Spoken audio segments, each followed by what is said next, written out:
Tonight is the biggest game against the Detroit Red Wings since June 12th, 2009. You're Locked On Penguins, your daily podcast on the Pittsburgh Penguins, part of the Locked On Podcast Network. Your team every day.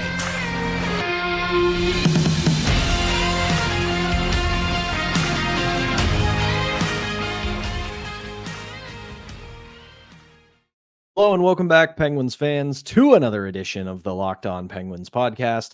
I'm one of your hosts, Patrick Damp, joined as always by the one and only Hunter Hodes. You can follow me on Twitter at synonym for wet. You can follow Hunter at Hunter Hodes, and you can follow the show's account at LO_Penguins. We thank you for making this your first listen or watch of the day because we're your team every day, and you can find us wherever you get your podcasts, including YouTube. And before we get started today's episode is brought to you by Indeed. Indeed knows when you're growing your own business, you have to make every dollar count. That's why with Indeed, you only pay for quality applications that match your must-have job requirements. Visit Indeed.com/lockedon to start hiring now. Terms and conditions apply. So here we are. Tonight is arguably the biggest game against the Detroit Red Wings since they lifted the cup all those years ago at the old Joe Louis Arena on June 12th, 2009. Because for all intents and purposes, Hunter, tonight's game, while it's not quite the fate of their season, while it might not be the total end of it should they not come out victorious, a victory tonight pretty much puts them in the driver's seat for a playoff spot in the 2024 Stanley Cup playoffs. And it is not going to be an easy game because, as we talked about yesterday, this is a team that they are tied with in the standings. There are essentially only two playoff spots remaining, the third place in the Metropolitan Division and the second wild card spot. And there are four teams fighting for those spots. And it's the Penguins, the Islanders, the Red Wings, and the Washington Capitals. And tonight, the Penguins will take on the Red Wings in an opportunity to really put themselves ahead of the Red Wings, who they are tied with at 84 points. And should they get this victory, they will hop into, hopefully, the second wild card spot and create some more distance between them and the Red Wings. So, Hunter, I ask you the same thing I always ask you on preview day. How do the Penguins get a massive 2 points tonight? I mean, the core has to keep doing what they've been doing for the last several weeks and honestly the season as a whole. When I go back and I look at that game against the Red Wings from a few weeks ago, the Penguins destroyed them in that game. That was the second half of a back-to-back after the Penguins lost 7-4 to the Rangers. And the Penguins really took it to the Red Wings. There was a point in that game where the Red Wings only had 10 shots halfway through regulation time. If the Penguins can play that well defensively in this game, I do think they have a really good shot of beating this Red Wings team for a second time this season. Another thing that I really want to see from the Penguins in this one overall, scoring from not just the top six. When I go back and I rewatch that game against the Red Wings, they got a couple of goals from Lars Eller. Valtteri Puustinen scored. Riley Smith scored a massive goal for the Penguins in that game. If they can get contributions from players outside of the top six, that's going to go a long way towards the Penguins winning this game. And speaking of Puustinen, I do think he has earned his spot on this team, but he's gone cold a little bit this last week or so. I think you could see him have a big game in this one with the way he played against the Red Wings last time. And overall, I know that third line hasn't been as good these past couple of games, but it's due for a big breakout. And what better game to do it than in this one with everything on the line? I expect PBG Paints Arena to be loud for this one. This is definitely a playoff game overall because you said it. The winner who wins this game, especially in regulation, is in the driver's seat to potentially steal one of those final two playoff spots. And for the Penguins case, they will be 2 points up with a regulation win, and they would own the tiebreaker. So in a way, they're kind of 3 points up on the Red Wings if they win this game in regulation. Yeah, the regulation part of it is gigantic. This cannot be a 3-point game. this has to be a clean 2-point game for whoever wins. Obviously, our rooting interests lie with the Pittsburgh Penguins, but regardless, when you talk about the playoff race, it has to be a regulation win. Speaking of that bottom six, it was announced yesterday. We did not say it on the Wednesday show. Sam Poulin has been reassigned to Wilkes-Barre Scranton, and coming up in his place is Radim Zohorna, who actually has really earned a call up in the last few weeks. He is currently riding a 5-game scoring streak where he's scored in 5 straight. And he was a guy that we had an eye on at the start of the year to come in and make a difference, because up until this current season, he had been an effective bottom 6 player with the Penguins. He actually had a very solid preseason where he looked like he was going to become a regular contributor on the Penguins NHL roster. And then you look back at the way he played in his time in Pittsburgh a couple of seasons ago, he really was trending towards being a solid bottom 6 option. He's got size, he's got a little bit of speed, and he has a nose for the net, which is something that showed itself in the preseason. But once the regular season came, for whatever reason, that went away all the way until he was eventually sent down to Wilkes-Barre. He comes back up. We'll see if he's in the lineup tonight, because at practice on Wednesday, Lars Eller was absent due to illness. There really wasn't an update given on whether or not his status for tonight is available or not. So we'll wait to see with that. But should he draw into the lineup, I would really like him to bring that confidence he has shown the last couple of weeks in Wilkes-Barre and build on the things that made him so successful in the preseason. I can also add to that as well. You know, the call-up that he had during the early portion of the season, he actually played fairly well those first 3 to 4 games and was giving the Penguins at least a little bit of life on their third line. But then he did what he's done a couple of times before, right? He kind of fizzled out and then wasn't producing, and then that led to him being sent down for basically the rest of the season up until this point. I want to see if he can build on that confidence that he had during the early portions of the season, those first 3 games when he was originally called up for this one overall. Now, will he actually play in this one? We'll have to see. I mean, I imagine Lars Eller is going to be fine for this game, considering how big it is and how I feel like a lot of players are playing through an illness last week when that massive stomach bug was going around. But I just want to see that confidence in Zohorna that I did see at least a little bit, because usually when he gets called up, at least a couple of times before, he's looked decent, at least in that first game or two. It's just after that, he's kind of fizzled out like a lot of these other Wilkes-Barre players have as well. I understand that people are upset that Sam Poulin was sent down, but he wasn't getting any game action. And honestly, I don't think this is a hot take. He wasn't that good in the few games that he played. I like how he's played in Wilkes-Barre this year, but if you're not going to use him when the games really matter, then what's the point of having him on the roster to begin with? Yeah, and I know that he had some limited ice time. I know it, a lot of people will be inclined to say that he wasn't really given a shot.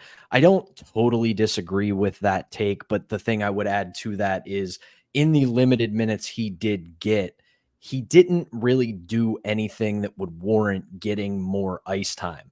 You can see a lot of the times, even though we have had our gripes with Mike Sullivan, like everybody else, you can tell one thing he has been fairly consistent on this year, because we talked about it earlier this week with the overtime struggles.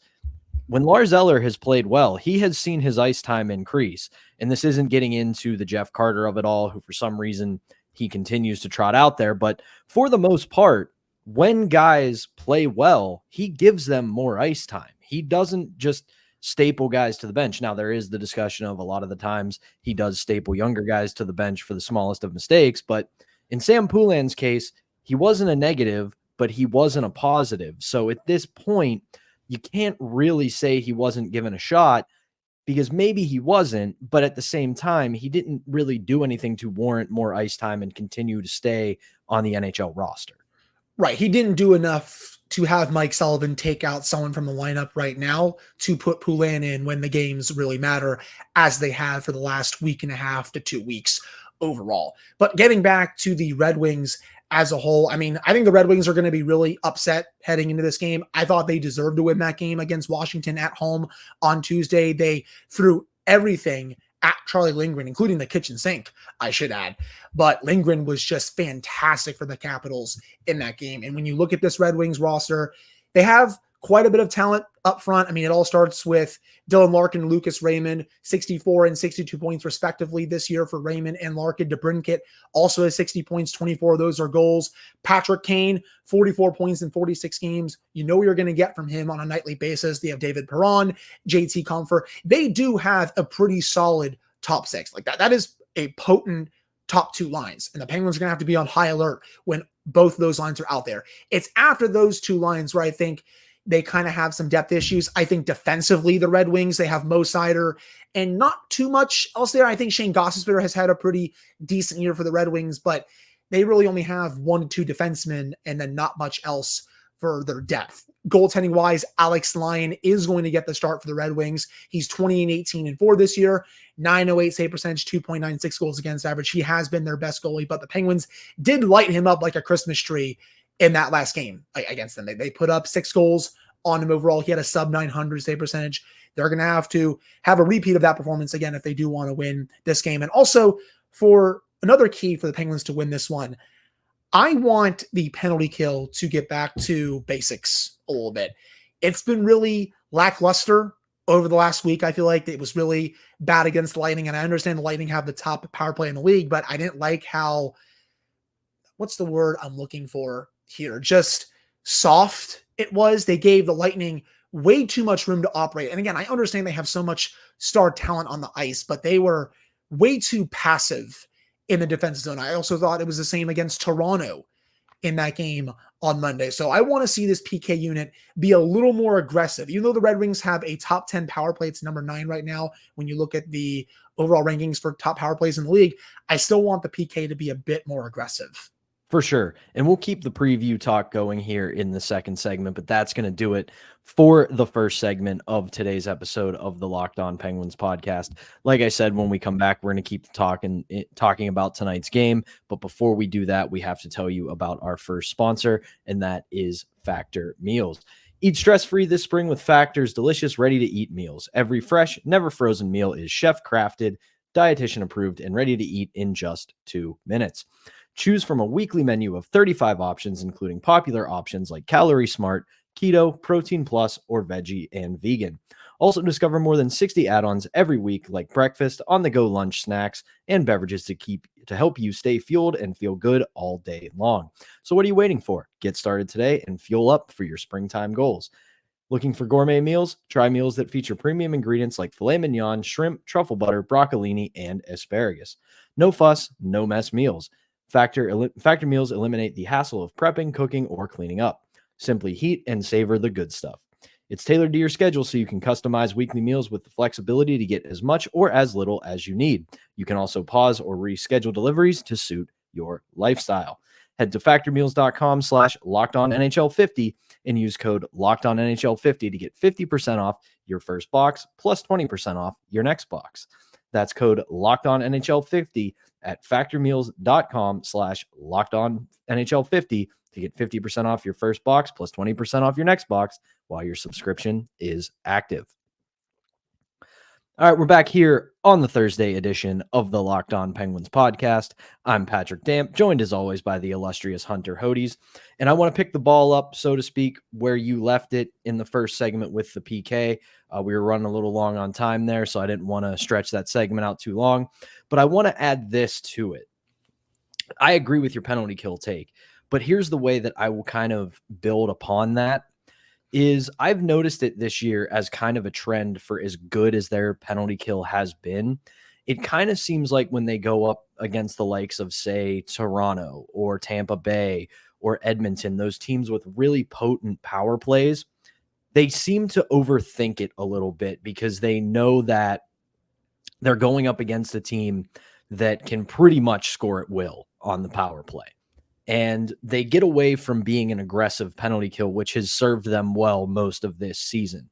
When they are taking the attack to that power play, they are able to get even the best power plays out of sorts because they don't allow them to get set up. They pressure them at the point of attack. They disrupt their puck movement, and they're very aggressive in the neutral zone. They pretty much play a normal forecheck in the neutral zone when a team is trying to get set up, which disrupts their entire zone entrance and breaks up the power play before it can even get set up. And I want to see that tonight because, like you said, it's a very good top six group, and they have some talent on the back end with guys like Gostisbehere. So this is a power play that, when on the ice, can make you pay. So for the Penguins tonight, I want to see them be able to disrupt this power play before it can get settled in. Right. One of the biggest things for me is not giving free zone entries like they're pieces of candy on Halloween, right? Because I feel like they were doing that quite a bit against the Lightning on Saturday and against Toronto on Monday.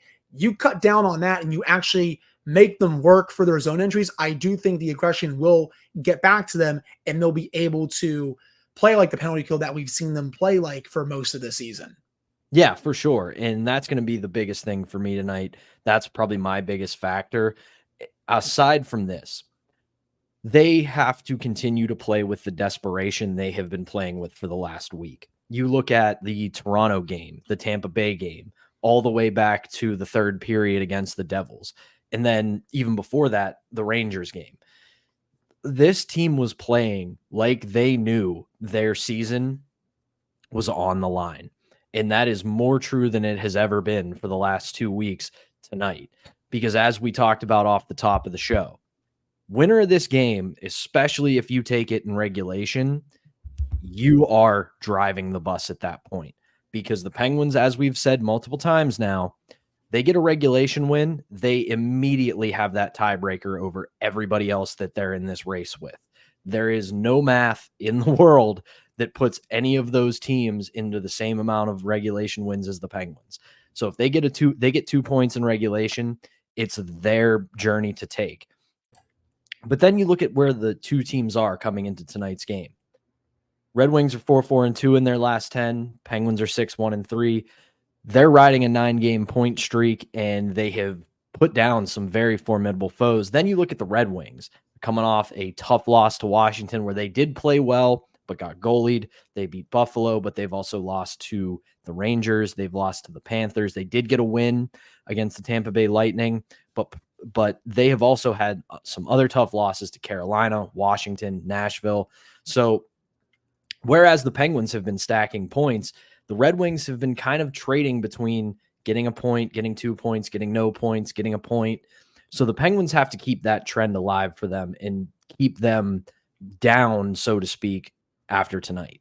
Agreed. And I want to go back to what you said about the desperation, because that has definitely been there over the last week, week and a half, 2 weeks. The way that they have played in their last 9 games is unlike anything we've really seen for most of the season. Look at the way they're forechecking in the offensive zone. Look at the way they're defending in their own zone. Look at the way Alex Nedeljkovic has been giving them timely save after timely save when the Penguins really have needed one.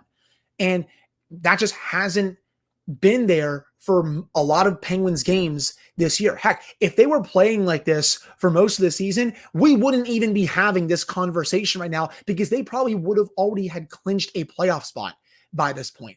But hey, sometimes it's better late than never. I hope that it's not too late overall, but you have to win this game. And just looking beyond, if you are able to win this game in regulation, and the Capitals also lose in regulation to the Sabres, the Penguins will be in a playoff spot after Thursday night, and they'll have a chance to grow that lead for that second wildcard spot heading into the weekend. Because say all that happens, the Penguins beat the Bruins over the weekend, and then the Red Wings lose in Toronto, you can build a 4-point lead over the Red Wings with only 2 games to go. You will have the tiebreaker. They won't be able to pass you. You will have almost clinched a playoff spot, especially if Washington loses to Tampa. But that's so far down the road. We have to see what happens on Thursday. I'm just giving the listeners and watchers a potential outcome as what could happen at some point this weekend. It's going to be crazy, but I really want to see that same level of desperation in the way that they've been able to respond after something has gone wrong. I know I've gone at this team for being mentally fragile just because they have been really fragile when stuff has gone wrong for most of the season. But over the last week and a half, that's kind of changed. When stuff has gone wrong, they've been able to weather the storm or right the ship and respond in a pretty big way. And I want to see if that happens in this game as well. For sure. And before we head to break here and then talk about the rest of the games tonight that we need to keep an eye on as the Penguins are facing off with the Red Wings, you said something there that I want to ask you, and I'm very curious to hear what your answer is. You said Alex Nedeljkovic has been giving them timely saves lately, which is absolutely true. He has, for all intents and purposes, grabbed the starting job from Tristan Jarry. So I ask you this, do you start him tonight?